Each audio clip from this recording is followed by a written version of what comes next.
te dépasse, porte son sac, c'est-à-dire mets-toi derrière lui, les détails beaucoup plus profonds, hein, à lire en page 10 et 11 de Cameroun Tribune, parution de ce mardi 17 août. C'est donc une tribune libre dans laquelle Paul Atanga-Ndji dit tout ce qu'il pense, tout le bien qu'il pense du président de la République, un homme sans qui le Cameroun ne serait stable pour le moment, un homme sur qui la population devrait compter sans aucun doute, un homme qui ne peut être heurté par des Camerounais qui ont tenté du côté de Genève de le heurter ou alors de ternir son image via une manifestation qui, heureusement, du point de vue du ministre de l'administration territoriale, a été stoppée net par les forces de l'ordre de ce côté-là. La lecture transversale des journaux en direct des studios de la cité capitale se poursuit toujours avec le quotidien bilingue national. Le journal de Marie-Claire Nana s'intéresse au discours, aux discussions qui vont meubler le sommet des chefs d'État de la communauté économique et monétaire de l'Afrique centrale. Une concertation par visioconférence convoquée ce jour par le chef de l'État Paul Biya en sa qualité de président en exercice de la conférence des chefs d'État et de gouvernance et de gouvernement de la CEMAC. Au menu des discussions, donc, la situation économique de la sous-région, la mobilisation en faveur de la vaccination contre la Covid-19 et des questions de sécurité. Ce sont ces points qui vont meubler les échanges. Nos confrères en parlent de manière beaucoup plus détaillée de la page 3 à la page 5. Le sommet de Yaoundé a également retenu l'attention du quotidien L'économie. Le journal de Thierry Ekouti nous informe que la situation macroéconomique préoccupe les chefs d'État de la communauté économique et monétaire de l'Afrique centrale. Cette situation sera certainement l'un des points phares des travaux que préside le chef de l'État Paul Biya par visioconférence aujourd'hui. Contexte Covid-19 oblige. Nos confrères du quotidien L'économie consacrent beaucoup d'énergie en page 5. Le contexte marqué par la pandémie à coronavirus ne sera donc pas un frein à la rencontre des chefs d'État de la CEMAC, surtout qu'ils vont plancher sur la nouvelle économie du point de vue donc du journal Le Quotidien, journal qui précise que le rendez-vous de ce 17 août, le journal Le Quotidien précise que le rendez-vous de ce 17 août à Yaoundé par visioconférence est appelé à creuser le thème qui constitue le fil conducteur des travaux, à savoir évaluation de la situation macroéconomique de la zone CEMAC en contexte de pandémie du Covid-19 et analyse des mesures de redressement. Le Quotidien précise que la séance de travail présidée par le chef de l'État Paul Biya, président en exercice de la CEMAC, verra la participation de la directrice générale du Fonds monétaire international FMI. Les détails donc sur cette actualité-là, retrouvée dans les colonnes du journal Le Quotidien dans sa parution de ce mercredi matin. Et puisqu'on parle du Fonds monétaire international, le quotidien Mutation nous fait savoir que la communauté économique et monétaire des États de l'Afrique centrale et le FMI ont une relation plutôt étroite. Le journal de Georges Alain Boyomo nous annonce ce mercredi matin que la survie des États de la CEMAC est désormais suspendue auprès du Fonds monétaire international. Les raisons sont évoquées en page 9 du quotidien Mutation que vous retrouverez naturellement en kiosque ce mercredi matin. Et puisqu'on parle économie, le quotidien Econews informe que 4 pays sont sous la pression du Fonds monétaire international. Il s'agit précisément du Congo, de la République centrafricaine, la Guinée équatoriale et le Tchad. Ces pays, nous dit le journal d'analyse et d'enquête économique de Pascal Dibamou, vont subir une pression diplomatique au cours du sommet extraordinaire de Yaoundé pour qu'ils acceptent de signer un programme économique et financier avec le Fonds monétaire international. Le quotidien Econews nous dit en outre que les 6 chefs d'État vont aussi adopter une stratégie de relance post-Covid-19 de la CEMAC. Les détails à retrouver de la page 5 à la page 7 du quotidien Econews, parution de ce mercredi. The next newspaper we received today is the Guardian Post. Ambazonia Independence Dream have their Silently Abandoned Struggle? C'est cette interrogation qui barre la une du journal d'expression anglaise The Guardian Post, 10 visages bien connus présentés par nos confrères. Et pour en savoir davantage, eh bien, procurez-vous le journal The Guardian Post et parcourez l'article de nos confrères en page 3.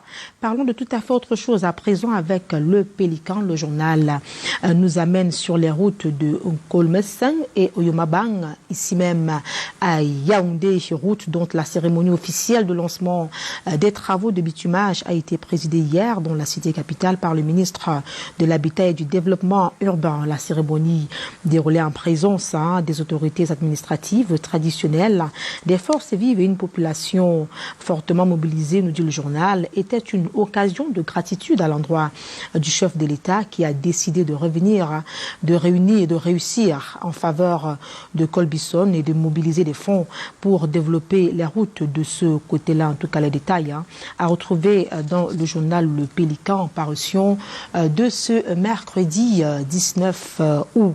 Le lancement des travaux de bitumage de Nkolmeseng et Yomabang est également perçu comme un rêve devenu réalité pour le journal Camaroès. Le bi-hebdomadaire d'information générale et d'analyse estime que les populations de Nkolmeseng ont longtemps vécu dans la précarité à cause des difficultés que leur imposaient les différentes routes de leur quartier. Bien, ces populations-là auront désormais une vie paisible suite au renouvellement de leur tronçon routier tel que promis par le chef de l'État. Donc, c'est une réalité que vivront désormais les populations, à en croire nos confrères du journal Camaroès paru ce mercredi matin. La suite, c'est avec Eco Matin, le journal d'Émile Fidiek nous dit comment un milliardaire indien veut le museler. En effet, précise nos confrères, à la suite de l'ouverture d'une série d'enquête sur les activités de l'homme d'affaires en question, et comme Matin dit faire face à une succession de basses manœuvres. Selon nos confrères, tout est mis en œuvre pour les intimider, ce qui porte atteinte naturellement à la liberté de presse. En tout cas, le journal Eco Matin précise qu'il n'entend pas lâcher prise. Que se passe-t-il réellement? Bien, les détails sur cette affaire-là retrouvés de la page 5 à la page 9 du journal Eco Matin, parution de ce mercredi matin. La lecture transversale des journaux en direct des studios de la cité capitale se poursuit. Cette fois-ci, on parle santé avec le journal Eco Santé. Le quotidien de Joseph Mbemboum s'intéresse à la 19e édition de Vacances sans sida, dont le train de la sensibilisation a été lancé le 13 août dernier au siège de Synergies africaines contre le sida et les souffrances sous la présidence du ministre de la Jeunesse et de l'Éducation civique, Mounouna Foutou. C'était bien évidemment en présence du secrétaire exécutif de l'ONG panafricaine Jean-Stéphane Biacha, des organisations internationales, des acteurs de la société civile et d'une centaine de jeunes. Le journal spécialisé en questions de santé rappelle que du 13 au 31 août prochain, 600 jeunes éducateurs, 600 jeunes pères éducateurs formés vont donc se déployer dans les 10 régions du Cameroun pour sensibiliser la population, les jeunes surtout sur l'importance d'éviter les comportements à risque pour se mettre à l'abri des IST, VIH, SIDA et même des grossesses précoces et non désirées. Les détails sur cette actualité en santé à retrouver de la page 6 à 7 au quotidien Eco Santé, parution de ce mercredi matin. De la santé en politique, le quotidien Réalité Plus évoque le soutien total de la jeunesse au président Paul Biya. Le journal de Paul Ngwari Kinji nous fait savoir qu'ils sont sortis en masse dans les rues de Fumban le 13 août dernier pour décrier le comportement inadmissible d'un groupuscule de Camerounais qui tentait de troubler le séjour du président de la République en Suisse. Réalité Plus nous informe que ces derniers ont exprimé leur soutien total à travers une marche dans les rues. L'élite ministre Njoya Zakariou, précise le journal, exhorte la jeunesse à rester soudés derrière les institutions et le président de la République, institutions donc qui ont été peintes tout à l'heure par le ministre de l'administration territoriale Paul Atanganji dans sa tribune libre que vous retrouverez naturellement dans le quotidien bilingue national Cameroun Tribune, parution du mardi 17 août dernier. Eh bien, le président de la République qui a regagné le Cameroun depuis hier après un peu plus d'un mois passé à Genève est également à la une du journal L'Étendard. Que ramène Paul Biya? S'interroge donc ce journal-là. Élément de réponse à retrouver certainement dans les colonnes du journal de nos confrères, parution de ce matin. Et puis sport pour terminer, ou non pas pour terminer, sport, puisqu'on a des journaux qui nous parviennent à l'instant. On continue d'abord en sport. Et vous le savez certainement, hier a eu lieu au Palais des Congrès de Yaoundé la cérémonie du tirage au sort de la CAN 2021. Une cérémonie riche en sons et couleurs, suivie par la presse. Et parmi les nombreux hommes de médias présents, le quotidien Émergence. Le quotidien Émergence en parle donc de manière profonde ce matin. Le journal de Magnus Biaga dévoile tous les résultats du tirage au sort de la CAN 2021 qui se jouera en 2022 dans les colonnes de son journal. Et on parlait tout à l'heure des journaux qui nous parviennent à l'instant. Nous avons reçu Tribune d'Afrique qui a au menu plusieurs activités intéressantes, notamment celle relative au renouvellement des organes de base du Rassemblement démocratique du peuple camerounais. Les informations relatives également au vrai bilan de Sigous Ngor que, selon le journal, le Dépègre veut broyer. Il y a également cette information relative au retour triomphal du couple présidentiel dans la cité capitale. Autant d'éléments, autant d'informations à retrouver dans le détail près dans les colonnes du journal Tribune d'Afrique de Faustin Ndjikam qui nous parvient à l'instant. Et avec Tribune d'Afrique comme la clé sous le paillasson de la revue de presse Acte 1 en direct des studios de la cité capitale. Merci d'avoir été des nôtres. Restez scotchés, vous le savez, l'exercice poursuit du côté de Douala, cette fois-ci avec Junior Ossan. Junior, bonjour. Qu'est-ce qui fait la une des journaux du côté de Douala? Bonjour Karel Mezacha Choya, ce qui fait la une des journaux du côté de Douala, eh bien, c'est le tirage au sort qui s'est tenu du côté de Yaoundé, tirage au sort consacré à la Coupe d'Afrique des Nations. Et ce matin, c'est ce qui fait d'ailleurs la une principale du journal La Nouvelle Expression, qui nous rappelle tout simplement que le Cameroun vient ainsi de gagner le match d'échauffement. Il s'agit là d'une cérémonie du tirage au sort qui s'est tenue avec succès à la satisfaction des organisateurs. Les précisions se retrouvent d'ailleurs en page 7 de ce journal en kiosque ce matin. Le journal nous fait savoir que le temps des tergiversations est donc révolu. Le Cameroun n'a certes pas encore signé l'accord cadre avec la CAF, ce document qui attribue juridiquement la CAN au Cameroun. Mais pour la CAF, le train est déjà en marche. Le tirage au sort a réuni le gratin du football africain et la cérémonie s'est déroulée comme prévu. Le match préparatoire a tenu sur les 90 minutes prévues par les organisateurs. Tout est bien qui finit bien, souligne le journal ce matin. La Nouvelle Expression nous rappelle que l'acte 1 est donc réglé. Le Cameroun attend le monde du football africain du 9 janvier au 6 février 2022 pour la 33e édition de la CAN, exactement 50 ans après la première CAN organisée en terre camerounaise. Le pays organisateur avait terminé 3e. Des informations à retrouver donc ce matin dans La Nouvelle Expression en kiosque ce jour. La Nouvelle Expression s'intéresse toujours au football camerounais et nous présente en colonne de une, cette fois-ci, les 30 records inédits du Cameroun.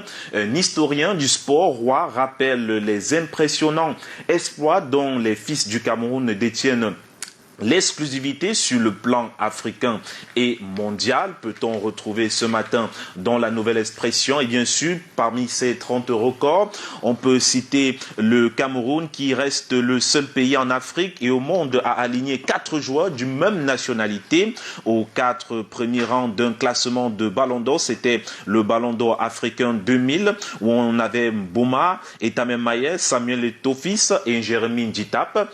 Autre record battu par le Cameroun, du moins il faudrait qu'on retrouve Roger Mila, qui a été élu meilleur joueur africain du siècle par la CAF en 2000. Et justement, un autre record qu'on peut retrouver dans le journal La Nouvelle Expression ce matin, c'est bien sûr l'actualité autour de Stéphane Biya, aux côtés de Frédéric Koutané, qui étaient donc les seuls joueurs africains à doubler l'Europa League en 2014 et en 2015. En tout cas, c'est 30 records inédits à retrouver ce matin dans La Nouvelle Expression.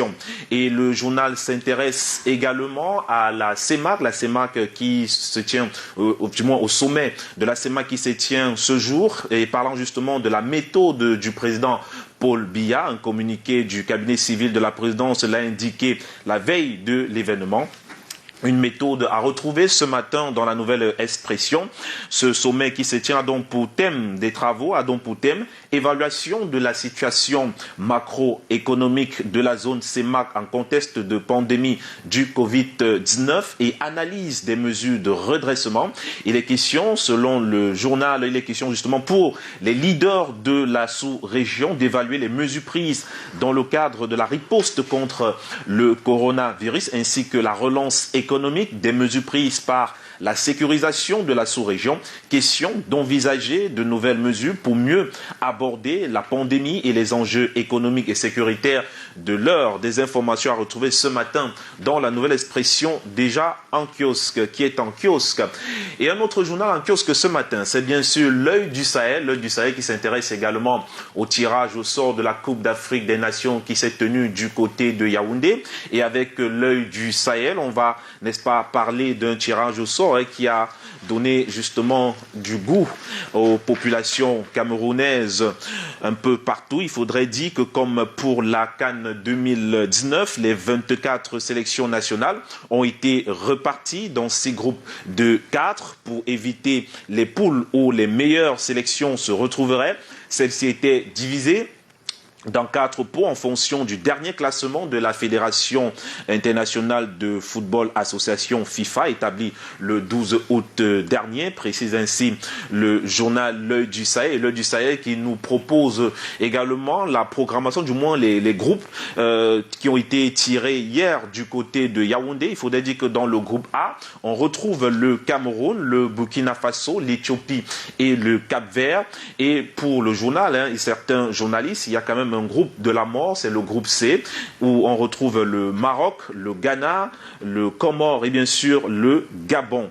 Donc plus de détails à retrouver ce matin dans L'Œil du Sahel s'agissant de ce tirage au sort qui a été dévoilé du côté de Yaoundé. C'est en page 12 de L'Œil du Sahel en kiosque ce matin. Et le tri hebdomadaire régional d'information du Nord Cameroun s'intéresse également au Logon et Chari et nous fait savoir que le conflit entre Arabes, Chouas et Mouscoum est donc apaisé de ce côté-là. C'est donc un retour au calme dans cette partie du Cameroun. C'est d'ailleurs ce qui fait la une principale du journal ce matin. Et le journal nous apprend qu'après plus de 5 jours d'affrontement, les 2 communautés du département du Logon et Chari se sont engagées à enterrer la hache de guerre. La fin des violences est aussi visible au marché de Kousséri, nous apprend ce matin L'Œil du Sahel. Ce marché, fermé pendant 3 jours à cause des violences, le marché est donc ouvert. Les commerçants sont sortis, ont ouvert les boutiques et magasins, même si c'est encore timide. Ils sont optimistes. Peut-on apprendre ce matin dans L'Œil du Sahel en kiosque?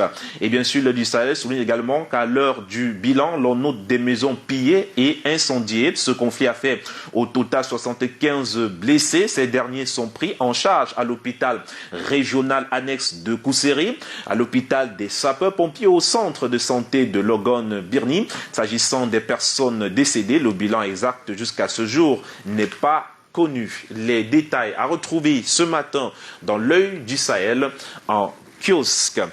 Et avec Europe Plus, ce matin, on s'intéresse également à la Coupe d'Afrique des Nations. La Coupe d'Afrique des Nations qui va se tenir au Cameroun. Et cette fois-ci, avec Europe Plus, on va parler tout simplement des lieux où les groupes vont évoluer parce que le tirage au sort a permis également de dévoiler les différentes villes où ces groupes vont évoluer. Il y a 6 groupes, effectivement, le groupe A, le groupe B, le groupe C, le groupe D, le groupe E et le groupe F. Et bien sûr, il faudrait dire avec le journal en kiosque ce matin, Europe Plus, que le groupe A où le Cameroun se trouve va évoluer du côté du stade d'Olembe, c'est à Yaoundé. Le groupe B sera basé à Bafoussam. Le groupe C évoluera du côté du stade Amadou Ahidjo, qui est à Yaoundé également. Le groupe D évoluera du côté de Garoua. S'agissant du groupe F, le groupe S va évoluer dans la ville de Douala, au stade de Japoma à Douala précisément, et le groupe F est basé du côté de Limbé. Les précisions à retrouver ce matin dans le journal Europe Plus. Le Bi-Hebdo s'intéresse à sa une principale, à la corruption, à une question de corruption, s'agissant des multinationales qui sont donc au cœur de la corruption au Cameroun, et le journal se demande bien à qui profite cette corruption. Le journal nous fait savoir qu'au Cameroun, la corruption est presque partout, mais si elle freine le développement du pays, elle bénéficie à quelques acteurs, dont les entreprises étrangères qui arrivent à tirer parti de cette corruption. C'est tout un dossier à lire ce matin en page 6 et 7 du journal Aurore Plus en kiosque ce mercredi matin. Et avec Info Matin, on parlera de la route Kolmesen à Yaoundé, la route Kolmesen à Yaoundé qui sera finalement goudronnée, une route très très attendue par les populations de Kolmesen de ce côté-là. C'est à retrouver ce matin dans Info Matin, le quotidien qui fait l'actualité autrement et qui nous apprend ce jour que Célestine Kétia-Koukès a donc procédé à la concrétisation de ce don du chef de l'État aux populations. C'était le 17 août, au lieu dit Carrefour lycée bilingue des Sources à Yaoundé. Les précisions en page 3 du journal nous indiquent tout simplement que l'ex-maire de Baganté, Célestine Kétia-Koukès, par la même occasion, a invité les populations à rester actifs, les habitants justement à rester actifs et surtout de se mobiliser pour le succès des travaux en évitant des actions et attitudes pouvant freiner ou empêcher la bonne exécution des travaux qui seront bientôt entamés du côté de Kolmesen et Oyom Abang.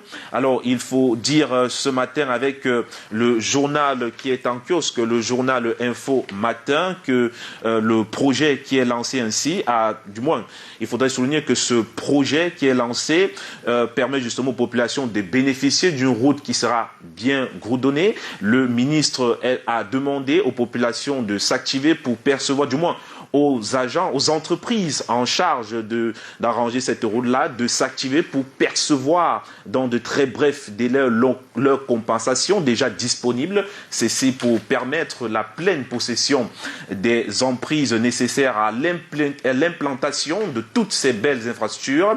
Le ministre a prescrit à l'entreprise chinoise de recruter des jeunes hommes et femmes selon le pourcentage de 35% prescrit par le chef de l'État.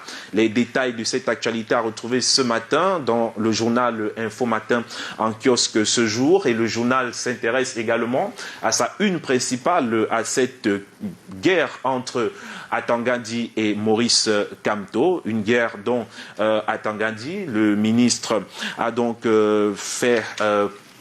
sorti, disons comme ça, une tribune dans laquelle il se prononce concernant les réactions du MRC autour de l'actualité politique au Cameroun. En tout cas, ce sont des informations à retrouver ce matin dans une tribune qui date justement du 15 août. Le ministre de l'administration territoriale, je le disais tantôt, tout en magnifiant le chef de l'État, Paul Biya, revient justement sur ces sorties un peu condamnables du parti politique, le MRC. Ce parti politique, selon le journal, qui porte atteinte aux institutions camerounaises. En tout cas, l'information est à lire ce matin dans le journal Info Matin, le quotidien d'actualité.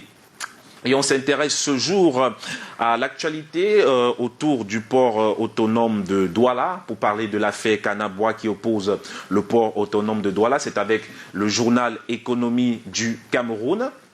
Le journal Économie du Cameroun qui nous livre comme ça les vérités du port autonome de Douala et nous renseigne ce matin que le port autonome de Douala est clair justement sur la situation qui l'oppose avec Kanabois, une entreprise. Et bien sûr, c'est un dossier à retrouver en page 6 et 7 du journal. Et dans ce dossier, il s'agit effectivement d'un communiqué de presse, rendu public par le port autonome de Douala.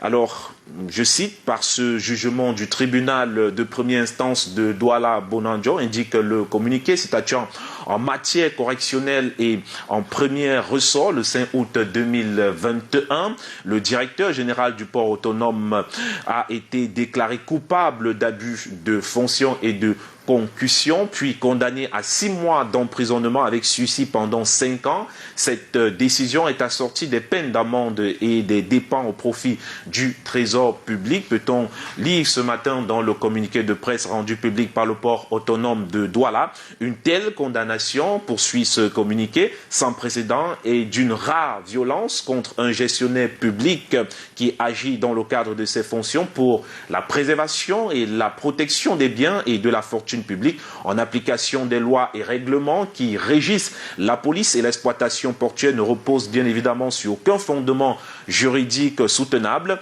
La décision en question trahit plutôt une pratique par certains individus d'une justice qui rame à contre-courant de l'intérêt général. Se défend ainsi le port autonome de Douala dans le journal Économie du Cameroun qui est en kiosque ce matin. Et le même journal s'intéresse ce matin au e-commerce parlant du marketing économique, cette fois-ci, et met à sa une principale une Camerounaise très engagée dans le marketing économique. Il s'agit de Audrey Chicotte qui, bien sûr, s'est engagée avec la Russie aux côtés du Cameroun pour permettre en sorte que le Cameroun bénéficie bien évidemment du marketing économique.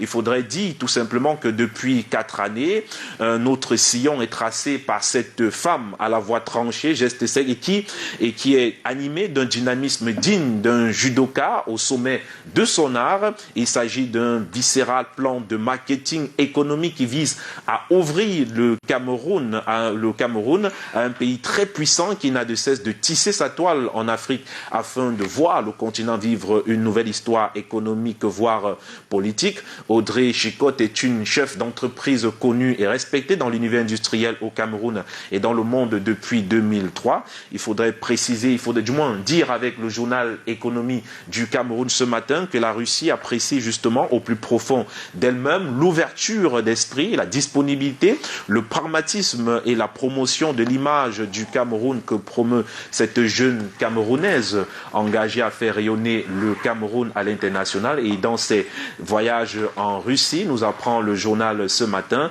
cette jeune Camerounaise prend des Camerounais pour suivre diverses formations qui pourront donner du tonus au Made in Cameroun. Et c'est avec le journal Économie du Cameroun que nous refermons cette revue de presse ce matin sur le canal 2 international. Merci beaucoup Julien Ossian. À votre suite, on va dire relativement justement à ce sommet extraordinaire de la CEMAC. Dans la liste des attentes, on note également celle de la République centrafricaine qui devrait normalement s'étirer de ses assises avec le poste de secrétaire général de la Commission bancaire d'Afrique centrale, COBAC, et dans quelques mois probablement celui de gouverneur de la BEAC. C'est une information donc à retrouver dans l'hebdomadaire d'enquête et d'information générale, le témoin de Francis Bonga. Alors, chose promise, chose due finalement. On a vu cet élan patriotique gagner les cœurs des Camerounais. Et hier, donc, lors du tirage au sort, donc, la CAN aura lieu au Cameroun. CAN Total Energy 2021, on va dire du 9 janvier au 6 février prochain, et 4 villes qui sont réquisitionnées justement pour abriter cet événement de haute facture. Yaoundé, Douala, Bafoussam, Garoua, Limbe. Alors, c'est quoi votre sentiment? Il y a eu beaucoup de spéculations, mine de rien. Non, pour moi, personnellement, je ne pense pas qu'il y a eu des spéculations. Comme le chef de l'État l'avait dit, le Cameroun sera prêt le jeudi. Vous voyez, un glissement ne veut pas dire qu'on a annulé une compétition. Non, il y a juste un glissement. Vous savez, quand vous glissez, parfois vous glissez, vous êtes au même endroit. La plupart du temps, c'est ici vous marchez et que vous glissez, il y a de fortes chances que vos mains touchent l'endroit où vos pieds se trouvaient. Donc, il n'y a eu aucun problème. On a la CAN et j'étais très fier de voir cette cérémonie du côté de Yaoundé. C'était magnifique. J'ai lu un peu partout sur les réseaux sociaux, des gens disaient donc comme ça le Cameroun peut être. C'est la volonté qui manque. Bon voilà, je crois que c'est pas. Nous avons beaucoup de volonté. Nous avons beaucoup de volonté. Le Cameroun a la volonté. Vous savez, la plupart du temps, il faut être discret dans des choses. Et je crois que l'organisation si vous avez remarqué, ça s'est passé avec une totale discrétion. C'est-à-dire qu'il n'y avait pas trop de débat autour. Hein. Je ne sais pas si c'est une technique politique, mais on a laissé que d'autres sujets occupent les débats sur la place publique pour laisser le soin aux organisateurs de se concentrer. Et c'est ça qui était bien. Je crois qu'à un moment donné, si nous, les Camerounais, on peut encourager, ça sera bien. Vous voyez, on a encouragé, même si certains ne le disaient pas, mais tout le monde voulait une cérémonie digne de ce nom. Digne de ce nom.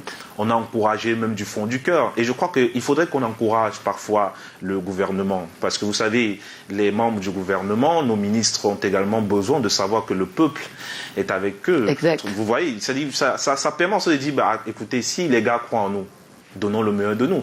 Lorsqu'on est ministre et qu'on ne croit pas en vous, vous vous dites, bon, de toute façon, quel que soit ce que je vais faire, on va pas... Je crois que si vous avez vu Mwele Kombi, il a tenu un discours incroyable. Mwele Kombi, pour ceux qui ne savent pas, c'est le ministre des Sports et de l'Éducation. Voilà. Il a tenu un discours. Il arrive, ouais, je vous le dis un truc, c'est un poète. Il arrive, il sort son discours écrit, mais tellement il maîtrise sa chose. Il avait de l'assurance de ce qu'il avait fait. Il savait que c'était à la hauteur. Donc pour lui, il savait qu'il n'y a rien à dire, c'est une compétition qui sera très belle. Il arrive, là, il sort son papillon, il ne le lit pas. Il s'est dit, bon, ce que j'ai écrit là, ça ne servira à rien. Je maîtrise. Non. Parce que parfois, quand on dit que les choses que tu maîtrises là, les choses que tu ne maîtrises pas. Je peux dire ça comme ça, autrement. Mais il a fait ce qu'il a fait. Je ne pense pas qu'il n'est pas assez. C'est pas quelqu'un d'autant. Il ne dira pas que non, je maîtrise. Il ne va pas se vanter parce que il faudrait que l'événement s'achève. Naturellement. Là, maintenant, il va dire, je maîtrise. Voilà. Parce que ce n'est que le commencement. On espère que la suite va être très belle. Donc, il a fait un discours sans lire son texte. C'était magnifique. Ah oui. Il avait des mots à la place qu'il fallait. Il savait le dire. C'était beau. Tout le monde l'écoutait. Tout le monde rêvait. Right mind, on s'imaginait déjà dans les différents stades en train de voir les Lions jouer au rythme des mots de Mwele Kombi. Avec de la gestuelle, de la prouesse, de la beauté, du verbe. Et c'est ça qu'on attend des Lions indomptables, qu'ils jouent avec, qu'on sente les lettres du football dans les jambes. Mais c'est bien ce que Samuel Eto'o a dit.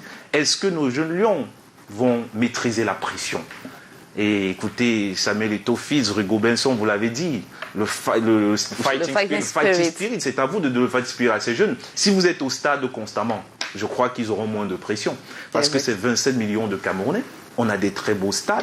Le stade sera rempli. Mais si à chaque fois, les Lions savent que sur le terrain, pour les voir jouer, on a Roger Mila, on a Samuel Eto'o, on a Rigo Benson. Et si alors, par miracle, c'est ce que je souhaite, si à chaque match des Lions, on a le président de la République, ça va être la magie, vous imaginez? Ça va être la magie. Merci. Les gars vont jouer comme des malades. Donc, j'espère que, voilà. Mais un vœu, je fais quand même un vœu. Je souhaite vraiment qu'à la finale, à cette grande finale, pour cette première au Cameroun, que le président de la République soit présent à cette grande finale. Je crois que s'il est là, même si c'est avec la magie, les Lions vont gagner cette finale. Ah, c'est clair, c'est comme si c'était tout fait parce qu'il est si proche de son peuple, notre chef de l'État, son Excellence Paul Biya. On vous souhaite de passer une journée extraordinaire. Demain sera un autre jour, vous serez là, toujours avec je serai là. Le même sourire. Je serai là. On a hâte.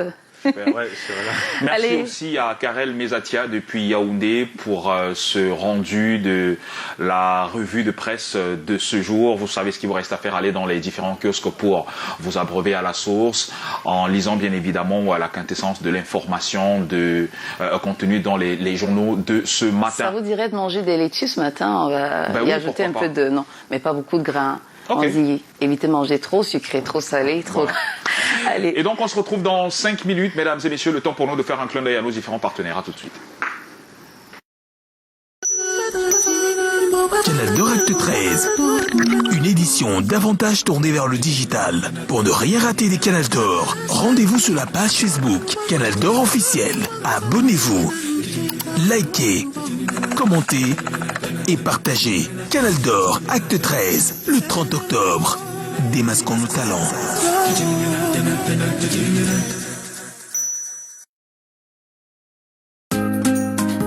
Bonjour madame, je sais ce que vous êtes venue chercher.